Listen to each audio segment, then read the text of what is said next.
You can't duck this question, and don't say it's not different at all. How are things different right now as opposed to last year at this time during this lockout?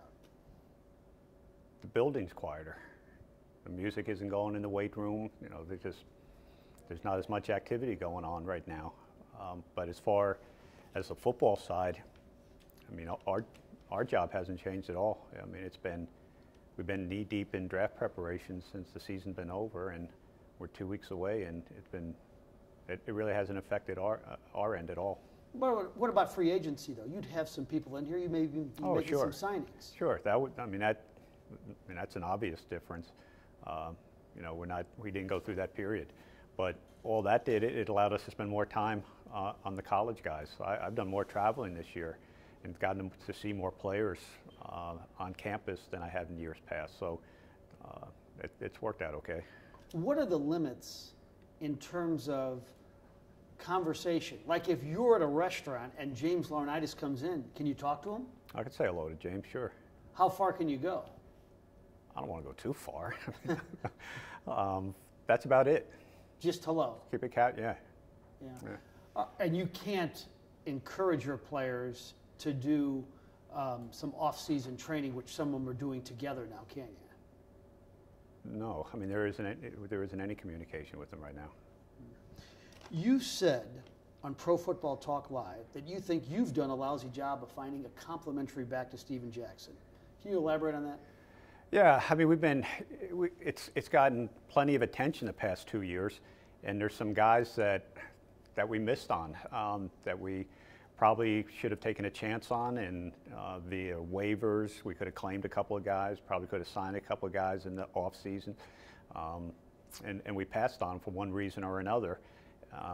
If I had to go back and do it again, we probably would have either claimed or signed one or two of those guys. So that's on me. I mean, I've been trying to find somebody. It hasn't been that we've taken the approach we're fine and we don't need help there. We've recognized that we needed to add a body or a player there, and it hasn't happened. So ultimately, that comes back to me. Now, there's no chance you're going to draft a quarterback in the first round, but is there a chance you'd address the running back spot right off the bat? I mean, there's a chance, except for quarterback. Probably every other position would be in play. You know, I'm sure you don't listen to talk radio, unless it's my program, of course. And no, you're right the first time.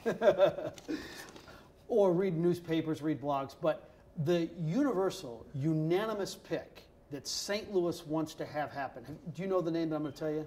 No. Is Julio Jones, the wide receiver from Alabama. It's a good name. Yeah. What can you tell me? I know he's been here. What are your impressions? Oh, he's a heck of a player, and we think he's I mean, he's going to be an asset and a positive, whatever organization he goes. I mean, he's a great player, and we think he's a hell of a kid too. He's one of those kids that gets it. I mean, he knows what it takes to be a successful player at a high level. He knows the meaning of work. He's got a great work ethic. So he'll be a credit to whatever team he goes to. What would be a concern with him, or is there any?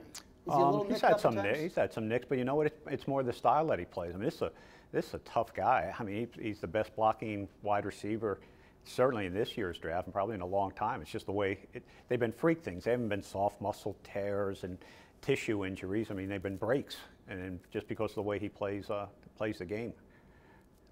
Was there a part of you that was all disappointed in that he ran that 4.38? Because you're sitting there at 14, and you don't. I mean, I don't know how much you can reveal, but that was almost too fast, right? Well, to be honest, and he is a heck of a player. I wouldn't say he plays at 4.38 speed. He's got really good speed, and he is a big play threat. I think that speed that surprised everybody. So everybody's like, "Wow!" I mean, that probably even pushed him up higher. If that's what you're saying, yeah. I mean, that really bumped him up.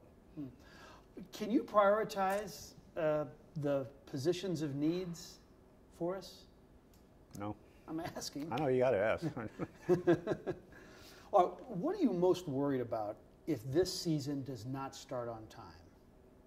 Honestly, maybe I'm crazy. I'm not worried about it not starting on time. I think we'll be okay. What does it mean for this franchise to be playing in that Hall of Fame game?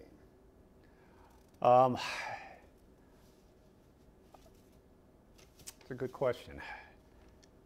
I think it kind of shows that we're on the right track. I think people realize we've got this thing going in the right direction. We're certainly not there yet. We've got a ways to go, and we've got a lot of improvement to make. But I think people out there realize that we've turned this thing around and have it going the right way. And I think we've got some young, exciting players that people around the country enjoy watching play already.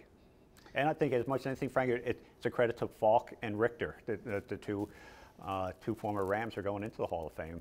If they weren't being inducted, maybe we're not in this game. So I think it's as much an honor for those two guys also. So what are your impressions of your new offensive coordinator, Josh McDaniels, and how involved is he in this whole draft process? Oh yeah, he's obviously we haven't seen him on the field yet, but everything's fantastic. You can tell he's a bright guy.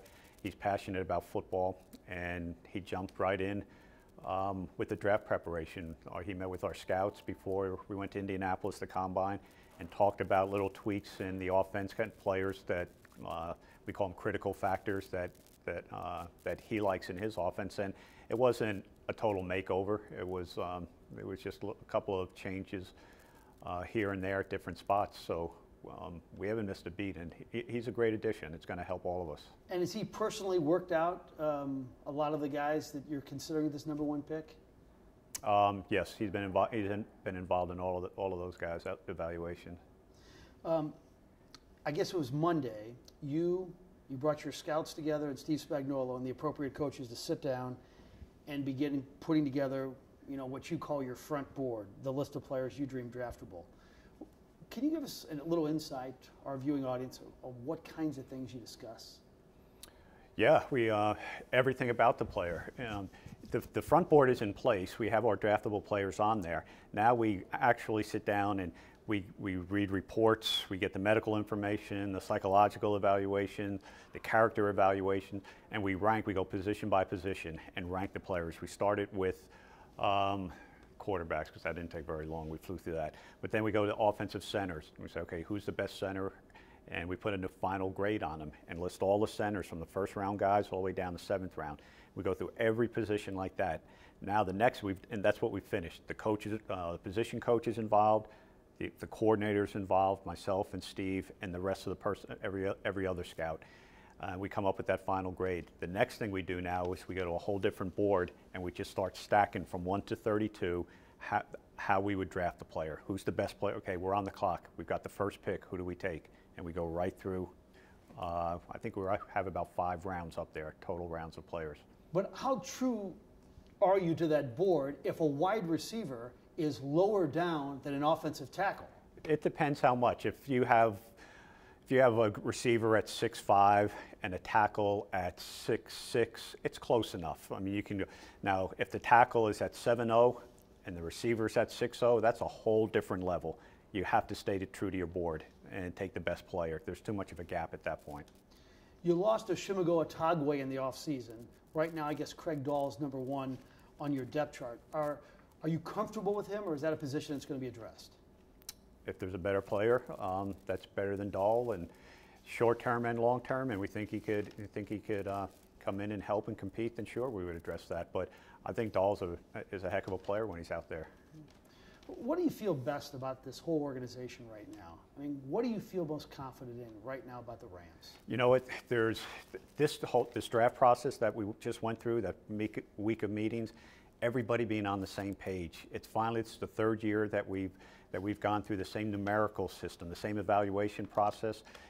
Scouts are familiar with what kind of players Steve Spagnuolo is looking for. We're familiar with strengths and weaknesses that we all have, and everybody being on the same page. It's been flawless. I mean, the way we've gone through this. Now, we've got to get the evaluations right. I'm not saying that, but the process has been, I don't want to say easy, because it's a grind to go through this stuff. But the continuity that we've developed over the past couple of years is really starting to pay off now. And then how would you characterize this draft as a whole? I hear it's offensive, pretty talented at the running back spot. There's some good wide receivers. How would you rank it? I think it's maybe lacking a little sizzle, but it's real. I think it has great substance, because I think there's really good players through the 2nd round, probably to the bottom of the 2nd round, and there'll be good players into the top of the third round. So I think there's a lot of quantity there. Good quality, maybe not great, but a lot of quantity. Okay, so let's just say, final question. It's draft day. You are really, well, it's the day before. It's the day before draft day when you've kind of made up your mind. You're really sold on a player. Steve Spagnuolo is sold on the other player. Who gets the final say? Well, first of all, it would have been decided before. All right, 2 days before. Okay. But you're really making this difficult. I'm just asking a question. I'm trying. I mean, there's got to be a case where you're sold on one guy and he's sold on the other. Who gets the final call? On draft day, I'll call the guy in New York and tell him what name to put down. But I'm not going to bring a guy, especially in the first round. Why would I want to bring a guy in that the head coach doesn't want?